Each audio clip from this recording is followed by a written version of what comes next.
my video. Obviously, excuse me, by the title of this video, I will be explaining my hell testimony of what I've been through and what I saw. So, but before we get into the video, I just want to address that I'm not trying to be arrogant or prideful in any way, but strictly this video is to encourage those that do not believe in Jesus Christ or those that are struggling with Jesus and what's to come when you die.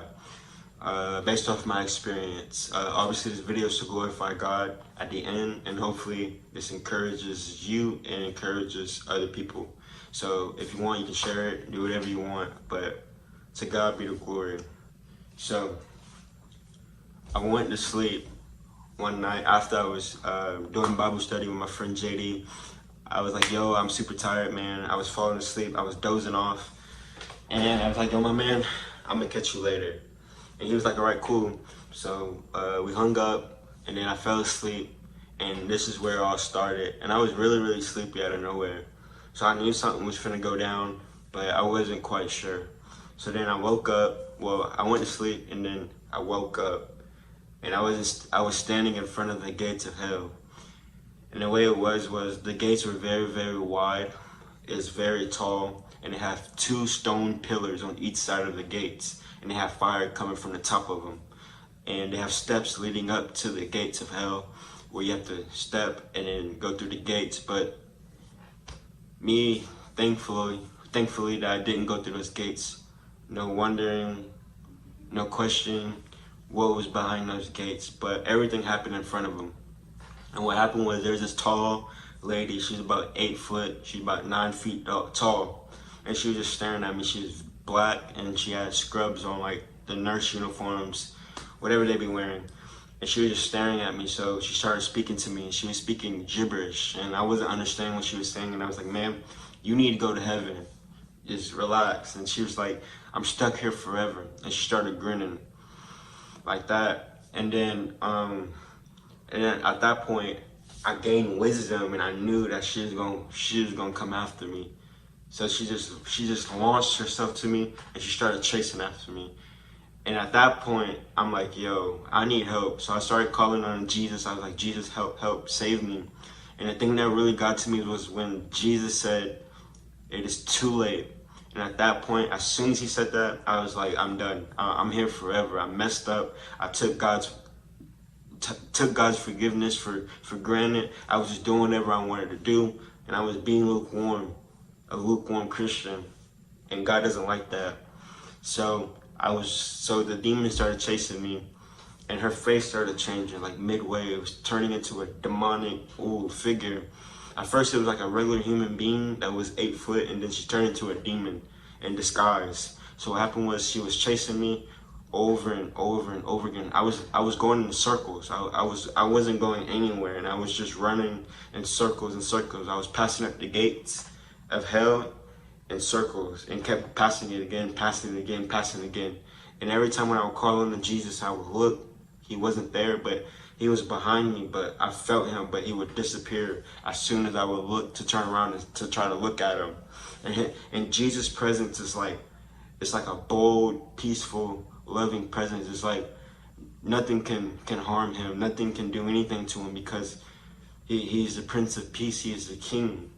And showing me that to show me that if I don't change my ways, that's where I'm going to end up for the rest of my life.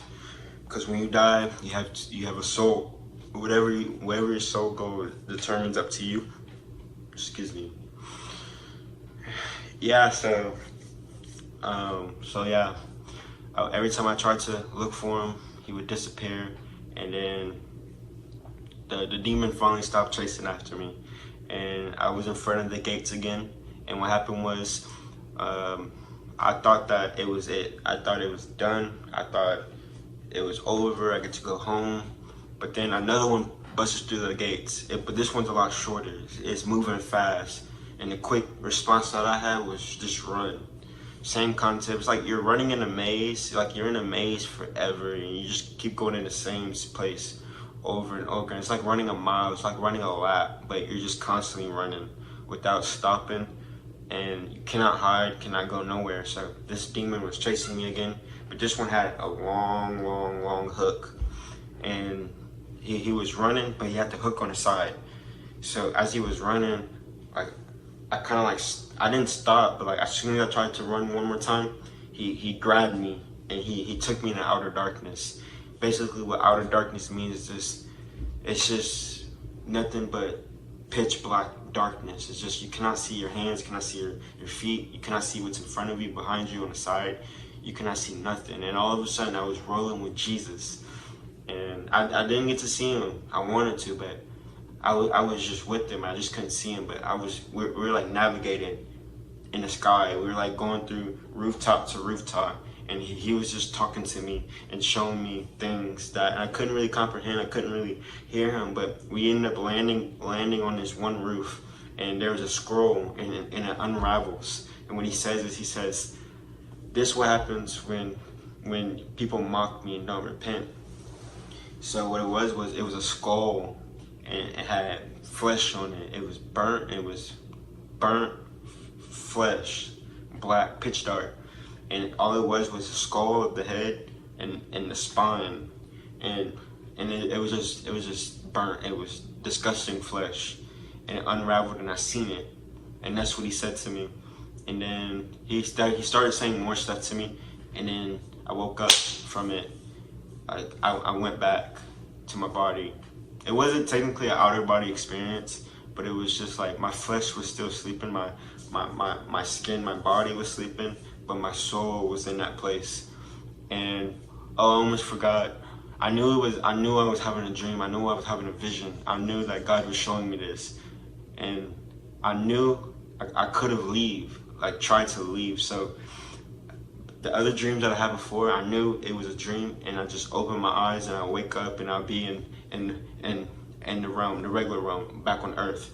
So I tried to do it as I was in hell, and mind you, I tried, and literally my soul went and it went back, and I was stuck in that place, and I couldn't leave. I literally couldn't leave. It was like my body was programmed to keep running in circles, because that's what it felt like. It was no time. It felt like I was in there forever. And when I say to you, this screams, it is horrible. It's like people are in there because of the choices that they made, murdering, homosexuality, practicing different religions. They're in cults, worshiping the devil. They're lying, they're stealing, gangbanging, drugs. Literally, that stuff gets you nowhere. And it's like when you do it on earth, it's like a never-ending roller coaster. It's like you keep doing it, you keep trying to satisfy your flesh, but yet when you're done with it, you're never satisfied. Your cup is still empty. But I'm here to tell you that when you receive Jesus as Lord, He fills up your cup, because who fills you up? Jesus does. It's Him that fills you up. It's Him that gives you joy. It's Him that takes away your anxiety, your depression. It's Him that gives you peace. It's all Jesus, and Jesus is the way. But hell is a real place, and I will be dropping a part 2 of what the fire feels like, and what does hell feels like. And yeah, so thanks for watching. Please, hope this video encouraged you. Please like, share, comment, however you want to do it, and let me know if you want me to drop part 2 soon. But thank you for watching this video. It means a lot. And me, I'm just a regular person just trying to share Jesus, so don't think I'm special.